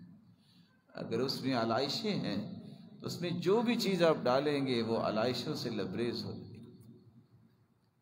رسول اکرم صلی اللہ علیہ وسلم نے سب سے پہلے انسانیت کی فکر کا تزکیہ کیا۔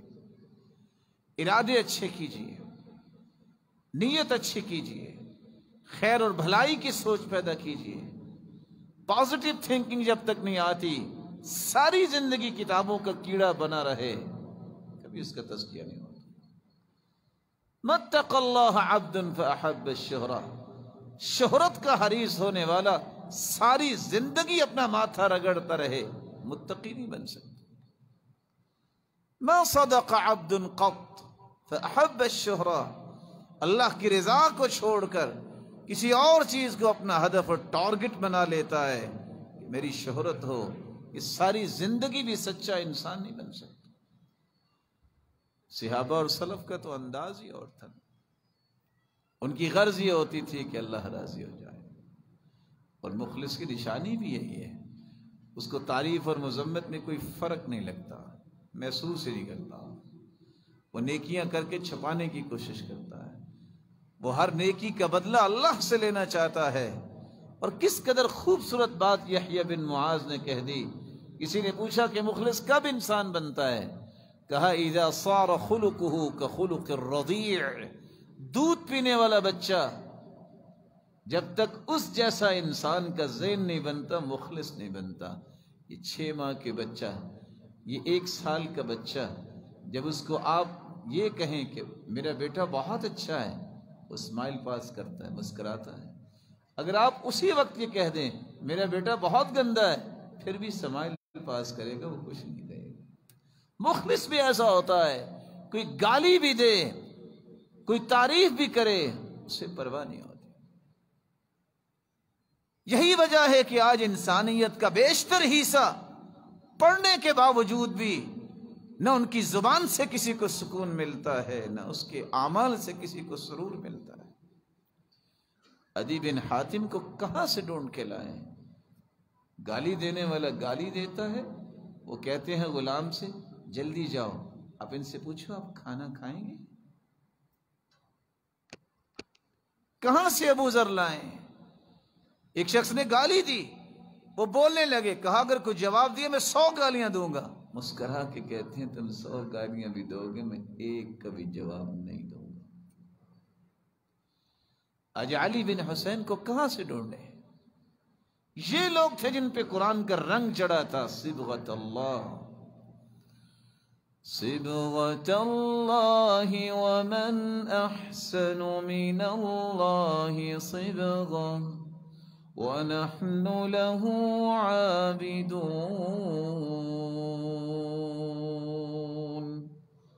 اللہ کا رنگ اس پہ چڑھتا ہے۔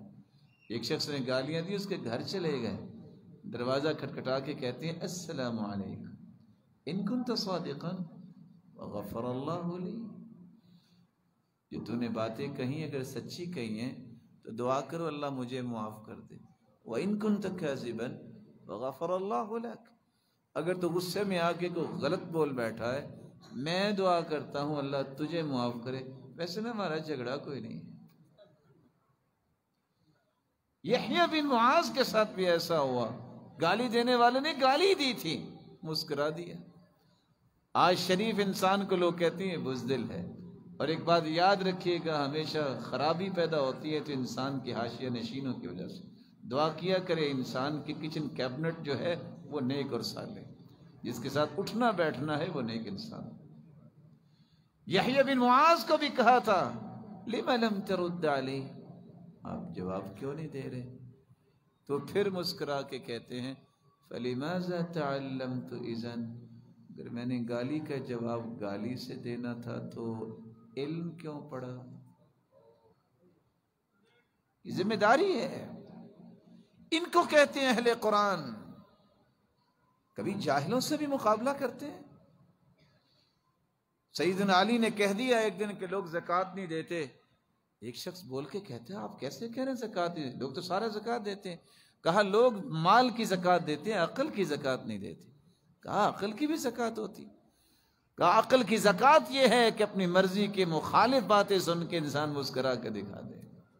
اس کی عقل بڑھتی رہتی ہے، اس کی عقل کی زکوٰۃ نکلتی رہتی ہے۔ آپ نے زبان کا تزکیہ بھی کیا۔ ایک مرتبہ صرف ابو ذر نے کہا تھا سیدنا بلال رضی اللہ تعالیٰ عنہ کو مزاح کرتے ہوئے، یہ ابن السودا، وہ کالی ماں کے بیٹے۔ تو اللہ کے رسول نے فرمایا تھا انک امرؤ فیک جاہلیہ، وہ ابو ذر تیرے اندر جاہلیت ابھی باقی ہے۔ رونے لگ گئے۔ دنیا کے اندر ایسی معذرت آپ کو نہیں ملے گی۔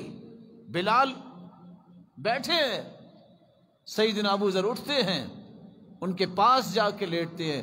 کہا بلال جب تک تم اپنی ایڑی میرے رخسار پہ نہیں رکھو گے اس وقت تک آج میں گھر نہیں جاؤں گا۔ میں نے آپ کو یہ کیوں کہہ دیا کہ تم کالی ماں کے بیٹے؟ رسول اللہ صلی اللہ علیہ وسلم کے صحابی کہتے ہیں مجھے ایک مرتبہ اللہ کے رسول نے فرمایا لا تسبن احد، کسی کو گالی نہ دینا۔ میری زندگی کے آخری سانس ہیں، میں نے آج تک کسی جانور کو بھی گالی نہیں دی۔ لا تسب الشیطان، شیطان کو بھی گالی نہ دو، یہ اللہ کے رسول کا فرمان ہے۔ اگر شیطان جس سے بڑا اللہ کا نافرمانی کوئی نہیں ہے اس کو گالی دینا جائز نہیں ہے، تو کسی مسلمان کو گالی دینا کیسے جائز؟ کچھ لوگوں کی زبانوں پہ گالی ہی آتی ہے۔ یاد رکھیے گا وَلَا وَرْعَ لِلسَّيِّئِ الْخُلُقِ، گالی دینے والا اور برے اخلاق والا پوری زندگی متقی نہیں بن سکتا۔ السَّابِقُ كَالْمُشْرِفِ عَلَى الْهَلَكَةِ، گالی دینے والا تو ہلاکت کی کنارے پہ ہے، کسی وقت بھی گر سکتا ہے۔ اور حدیث نے الفاظ کیا بولے ہیں؟ اگر دو ایک دوسرے کو گالی دے لیں، شیطانانی یتہاترانی ویتکاذبان، یہ دونوں ہی شیطان ہیں، دونوں ہی جھوٹ بول رہے ہیں اور دونوں ہی گتھم گتھا ہو رہے ہیں۔ اللہ ذوالجلال ہماری زبانوں کی حفاظت فرمائے۔ تزکیہ یہ ہے ہر اس عقیدے، اس نظریے سے دستبردار ہو جائیے، اس فکر اور سوچ سے دستبردار ہو جائیے جو قرآن و حدیث کے مخالف ہے، اور اس بات سے اپنی زبان کو بچائیے جو رسول اللہ صلی اللہ علیہ وسلم کی اس عظمت کو ختم کر دے جس عظمت کو صحابہ کرام کو سکھایا تھا۔ عملی تزکیہ اس وقت ہوتا ہے جب انسان ہر عمل کو تول کے چلتا ہے کہ یہ قرآن و سنت سے ثابت ہے کہ نہیں ثابت۔ جب تک انسان اپنے اعمال کو چھوڑتا نہیں ہے جو من مرضی کے کام ہیں، اس وقت تک اس کا تزکیہ نہیں ہوتا۔ جب انسان کی فکر ہی درست نہیں ہے، زبانی پاکیزہ نہیں ہے، اس کا عمل درست نہیں ہے، وہ ملت کی تطہیر کیا کرے گا؟ وہ معاشرے کا تزکیہ کیسے کرے گا؟ وہ معاشرے کی تربیت کیسے کرے گی؟ جب میرے اندر یہ صلاحیت ہی نہیں ہے کہ میں کسی کو اپنا عمل اچھا دکھا سکوں، میری گفتگو اچھی ہو جائے، میری سوچ اور فکر جو ہے اس کی ڈائریکشن اللہ کی رضا بن جائے، میں کسی انسان کو درست نہیں کر سکتا۔ اللہ تعالی ہم سب کی حفاظت فرمائے۔ آپ صلی اللہ علیہ وسلم نے ایک تیسرا کام کیا تھا، وَيُعَلِّمُهُمُ الْكِتَابَ وَالْحِكْمَةَ، لوگوں کو قرآن سکھایا، لوگوں کو کتاب سکھائی۔ آج جس کتاب سے بیگانگی امت کر رہی ہے، رمضان کا مہینہ آنے والا ہے، اللہ سب کے نصیب میں فرمائے۔ یہاں ماسٹر کیے ہوئے بیٹھے ہوں گے، یہاں کتنے لوگ جو انہوں نے بیچلر کیا ہوگا، آخر پڑھ کے کیا نا، 500 ایڈیم یاد ہو رہے ہیں، سملر ورڈ یاد کر رہے ہیں، سمجھ آئے نہ آئے رٹا لگا رہے ہیں، سمریز یاد ہو رہی ہیں، پتہ نہیں کیا کچھ۔ کبھی کسی نے سوچا ہے کہ میں نے قرآن کا ترجمہ بھی پڑھا ہے؟ میں اللہ کے سامنے کھڑا ہو کے کیا پڑھتا ہوں؟ میری رب سے کلام کیا ہوتی ہے؟ اس کا احساس آج نہیں۔ جس وقت احساس ہوگا اس وقت اس احساس کا فائدہ نہیں ہوتا۔ آ جائیے اس مشن کی طرف جو اللہ کے رسول لے کے آئے۔ قرآن مجید کا مفہوم سمجھیے، اس کا ترجمہ سمجھیے، یہ جانیے کہ کیا اللہ ذوالجلال فرما رہے ہیں۔ اس لیے آجری کہا کرتے تھے اصل محبت قرآن سے ہے ہی اس کو جو قرآن کھولتا ہے۔ متقین کا تذکرہ آتا ہے تو کہتا ہے یا رب متی اکون من المتقین، میرے مالک میں متقین کی صف میں کب کھڑا ہوں گا۔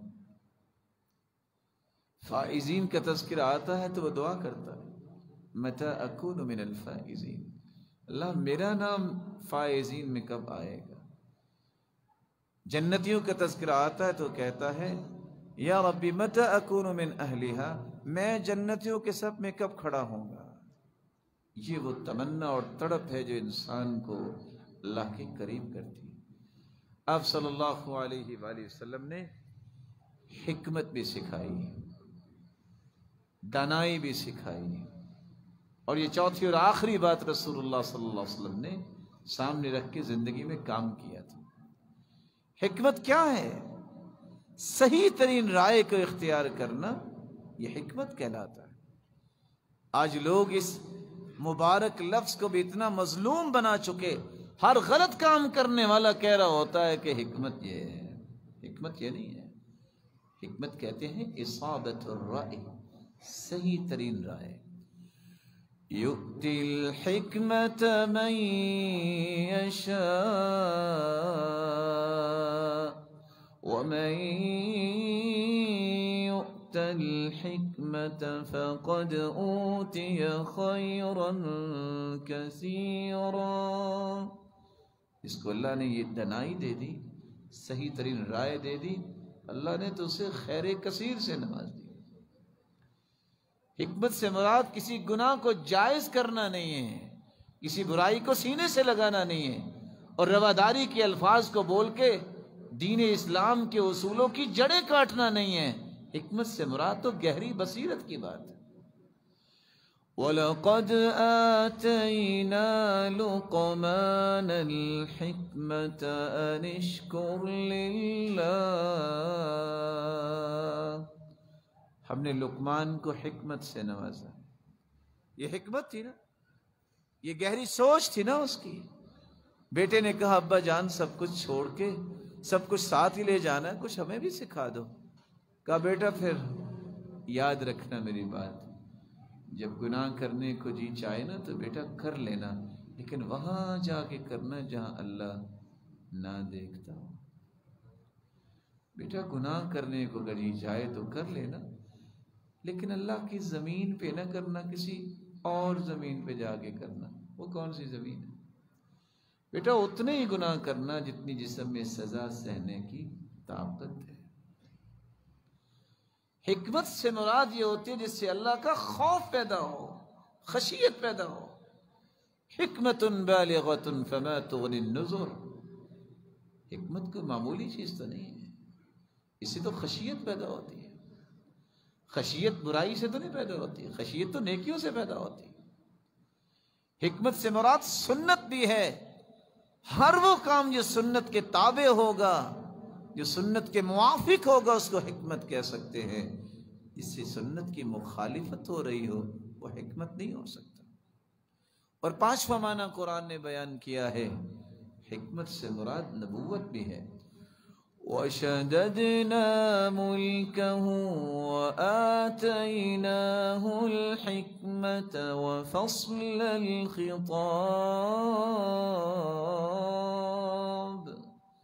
ہم نے داؤد علیہ السلام کو نبوت بھی دی، بادشاہت بھی دی، اور انہیں فصل الخطاب بھی عطا کیا، بیان کی طاقت بھی دی۔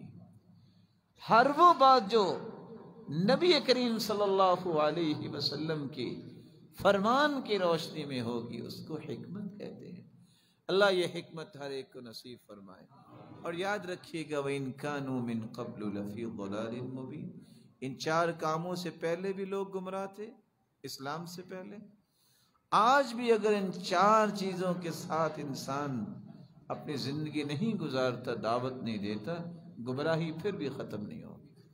قرآن سنائیے لوگوں کو، تزکیہ کیجئے، تربیت کیجئے، قرآن کی تعلیم باقاعدہ دیجئے، سمجھائیے ان کو قرآن، اور حکمت دانائی کی تعلیم دیجئے۔ یہ کیسی حکمت تھی جو اللہ نے سلف صالحین کو عطا کی تھی۔ امام غزالی سے کسی نے پوچھا تھا، محمد الغزالی سے، بے نماز کے بارے میں آپ کیا کہیں گے، کیا کرنا چاہیے؟ کہا اس کا بازو پکڑ کے مسجد لے جاؤ۔ کہا میں تو فتویٰ پوچھ رہا تھا کہ آپ کافر کہیں گے اس کو۔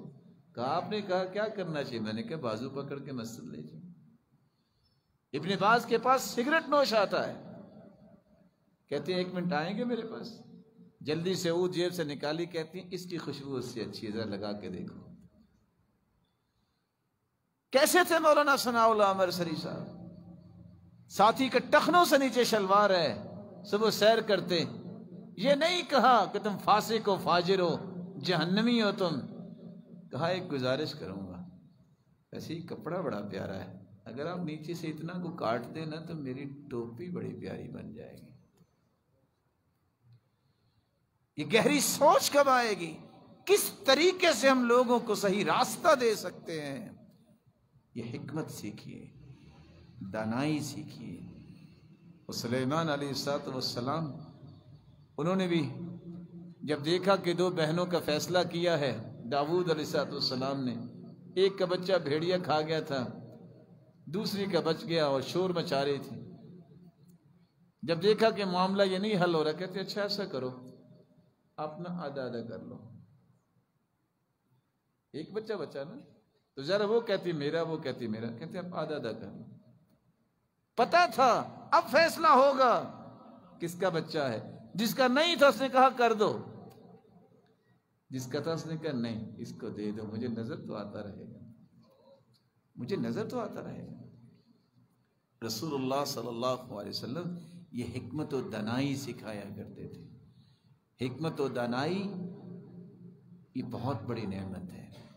سیدنا علی اپنے وہ جہاں تلوار رکھتے تھے وہاں ایک پیپر رکھا ہوا تھا، پوچھا یہ کیا ہے؟ کہتے فکاک الاسیر وفہم اعطیہ رجل مسلم، یہ فہم کی کچھ باتیں ہیں، زندگی میں ایڈجسٹمنٹ کرنا سیکھیے۔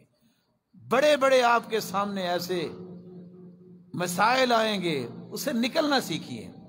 سیلاب جب آتا ہے پہاڑ بھی ہو وہ راستہ نیا بنا دیتا ہے، کبھی بھی نہیں رکتا پہاڑ۔ آپ کے اوپر کوئی پتھر پھینکتا ہے، تھوڑا سا سائڈ پہ اس کو گرنے دو، اس کے اوپر قدم رکھ کے اور اونچے ہو جاؤ۔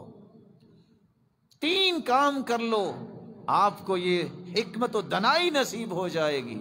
جب تک آپ کے اندر اخلاص نہیں ہے اس وقت تک حکمت نہیں ملے گی۔ من اشخص بقلبه الى الله انفتحت عيون الحكمة في قلبه وجرت على لسانه۔ جو اللہ حضر جلال کے ساتھ دل سے سچا ہو جاتا ہے، اللہ اس کے دل میں حکمت کے چشمے جاری کر دیتے ہیں اور پھر الفاظ بن کے اس کی زبان پہ آ جاتے ہیں۔ من احسن عبادت اللہ فی شبیبتی لقاہ اللہ الحکم عند کبر سنی۔ جو جوانی میں خوبصورت عبادت کرتا ہے، مرتے دم تک اللہ اس کی زبان پہ حکمت کو جاری رکھتے ہیں۔ لکل باب مفتاح ومفتاح الحکمہ طرد الہوى۔ ہر دروازے کی چابی ہوتی ہے، لیکن حکمت کی چابی اس کو نصیب ہوتی ہے جو اپنی خواہشات کو توڑ کے رکھ دیتا ہے۔ ما من آدمی الا وحکمتہ بید ملک۔ ہر بندے کی حکمت اللہ نے ایک فرشتے میں رکھی ہے، فرشتے کے ہاتھ میں رکھی ہے، اور ساتھ آرڈر دیا ہے فَإِذَا تَوَاضَ ارفع حکمتا۔ اس کے اندر عاجزی آ جائے، انکساری آ جائے، تواضع آ جائے، اس کی حکمت کو بلند کر دینا۔ وَإِذَا تَكَبَّرَ، اگر اس کے اندر انا اور اکڑ آ جائے، ضع حکمت، اس کی حکمت کو توڑ کے رکھ دینا۔ جس درخت پہ پھل لگتے ہیں میرے بھائی اس کی ٹہنیاں جھک جاتی ہیں، لوگ آسانی سے پھل توڑ لیتے ہیں۔ کن کالشجرہ ترمى الیہا الاحجار وترمی الیہم الاسمار۔ درخت بننا سیکھو، لوگ پتھر مارتے ہیں، وہ آگے سے پھل پھینکتا ہے۔ بلکہ بعض منچلے نوجوان وہ بیر بھی توڑنے جائے نا، پتھر ختم ہو جائے تو جوتی اتار کے مارتے، تو بیر پھر بھی کہتا ہے چلو تم تو نہیں آئے، ہم کچھ دیر کے لیے جوتی سے معانقہ کر لیتے۔ خیر پھر تھوڑا سا ہلانے جلانے سے چھوڑ تو دیتا ہے وہ، لیکن ساتھ کچھ بیر بھی پھینک دیتا ہے۔ لیکن جو پاپولر بننے کی کوشش کرتے ہیں، پاپولیرٹی کی ان کو یہ ہرس آ جاتی ہے. آپ کو پتہ ہے یہاں جانتے جہاں پاپولر کھڑا ہو نا 2-4 مرلے ساتھ کو درخت ہونے بھی نہیں دیتا، نہ اس کو پھل ہی لگتا. کتنا اونچا درخت، کوئی پھل نہیں لگتا. تواضع اختیار کیجئے اگر آپ کو حکمت چاہیے. اور یاد رکھنا 5ویں بات میرے بھائی، حکمت ان کو ملتی ہے جو نیک لوگوں کی مجلس میں بیٹھتے. عمر بن عبدالعزیز کہا کرتے تھے اذا رأيتم الرجل يهرب من الناس ويطيل الصمت فاقتربوا منه فإنه يلقي الحكمة. جب تم کسی ایسے انسان کو دیکھو جو لوگوں سے الگ الگ رہتا ہے، مقصد کی بات کرتا ہے، خاموش رہتا ہے، تم اس کے قریب ہو جایا کرو. یہ جب بھی بولے گا حکمت بولے گا. احمد بن حرب کہا کرتے تھے عبدت اللہ 50 سنة فما وجدت لذة العبادة حتى تركت 3 اشیاء. میں نے 50 سال عبادت کی، میری عبادت میں لذت نہیں آئی جب تک میں نے 3 کام نہیں کیے. پہلا کام میں نے یہ کیا ترکت رضا الناس، میں نے لوگوں کو راضی کرنا چھوڑ دیا، رب کو راضی کرنا شروع کیا. اللہ نے میری زبان پہ حق اور حکمت کو جاری کر دیا. ترکت صحبت الفاسقین فوجدت صحبت الصالحین، میں نے برے لوگوں کا ساتھ چھوڑا، اللہ نے مجھے صالح اور نیک لوگ عطا کر دیا. ترکت لذت الدنیا فوجدت لذت الآخرہ، میں نے دنیا کی لذتوں کی پرواہ کرنا چھوڑ دی، اللہ نے دنیا کی لذتیں بھی دے دی اور اخروی لذتوں کا مجھے نویدیں بھی سنا دی. اللہ کے رسول صلی اللہ علیہ وسلم کے جو وعدے امت تک پہنچے ہیں، اللہ ان وعدوں کو ہر ایک کے لیے سچا فرمائے. لیکن یہاں یہ یاد رکھنا بھی ضروری ہے، کبھی مشرک کے پاس حکمت نہیں ہوتی، کبھی بدعتی کے پاس حکمت نہیں ہوتی. فضیل ابن عیاض کہا کرتے تھے من جالس مع صاحب بدع لم يعط الحکمہ، جو بدعتی کے ساتھ بیٹھتا ہے اسے کبھی حکمت نہیں ملی. لا حکمت لجاہل ولا لطائش ولا لعجول، نہ جاہل کو کبھی حکمت ملی ہے، نہ تیش میں آنے والے کو حکمت ملتی ہے، اور نہ جلد باز کو حکمت ملتی ہے. سیدنا معاویہ رضی اللہ تعالیٰ عنہ یہ کاتبین وحی میں سے ہے، جن کے بارے میں اللہ کے رسول نے فرمایا تھا اللہم علمہ الحساب وقہ العذاب، اللہ اس کو حساب و کتاب سکھا دے، لکھنا سکھا دے، عذاب سے بچا دے. اللہم اہدی واہد بہ واجعلہ ہادیا مہدیا، اللہ اسے ہدایت یافتہ بنا اور اس کے ذریعے بھی لوگوں کو ہدایت دے. کہا کرتے تھے لا حکیم الا ذو تجربہ، جب تک زندگی کے تھپیڑے نہیں انسان کھاتا اس کے اندر حکمت نہیں آتی. ولا حلیم الا ذو عثرہ، جب تک انسان بار بار گرتا نہیں ہے اس کے اندر مجہ پن اور سنجیدگی متانت نہیں آتی. اس لیے یہ باتیں بجائے کہ گر کے سیکھیں، آپ کسی نیک انسان کے پاس بیٹھ کے بھی سیکھ سکتے ہیں. 10 سال کی محنت جو ہے آپ کسی ایک مجلس میں لے سکتے ہیں. وہ محنت کرنے کی بجائے صالحین کی مجلس کو اختیار کیجئے. اور یہی میں اپنی بات کو مکمل کر رہا ہوں. ہو سکتا ہے میرا اور آپ کا ایک قدم نیک مجلس کی طرف اٹھے اور جنت واجب ہو جائے. یہ میں نہیں کہہ رہا، حدیث کو دہرائیے. 99 کا قاتل تھا، کسی لاٹ پادری کے پاس گیا، حلی من توبہ، کیا میری توبہ ہے؟ اس نے کہا اتنے بڑے ظالم اور توبہ کی بات کر رہے ہو. اس نے اس کی بھی گردن اڑا دی. پھر نیک انسان کے پاس گیا، کہا توبہ ہے، کیوں نہیں ہے، لیکن شرط یہ ہے ائتی قریۃ کذا و کذا فانہم یعبدون اللہ، برے لوگوں کو چھوڑ کے نیک لوگوں کے پاس چلے جاؤ، اس بستی میں اللہ تیری توبہ قبول کر لیں. گھر سے نکلا فادرکہ الموت، رستے میں موت آ گئی. کتنی نمازیں پڑھی، کتنے حج کیے.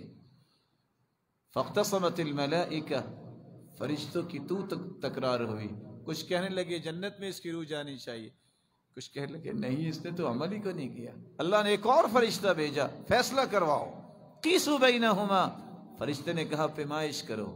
اگر جسد خاکی نیک لوگوں کے نزدیک ہے تو جنتی، بد لوگوں کے نزدیک ہے تو جہنمی۔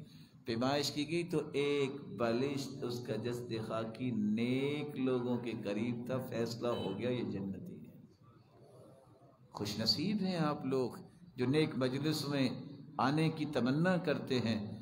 کس قدر عظیم ہے یہ انعام جب مجلس ختم ہوتی ہے، جہاں اللہ کا تذکرہ ہوتا ہے، اس کا ذکر ہوتا ہے، ایک فرشتہ اعلان کرتا ہے قوموا مغفورا لکم، جاؤ اپنے گھروں کو واپس چلے جاؤ، تم سب کو معاف کر دیا گیا۔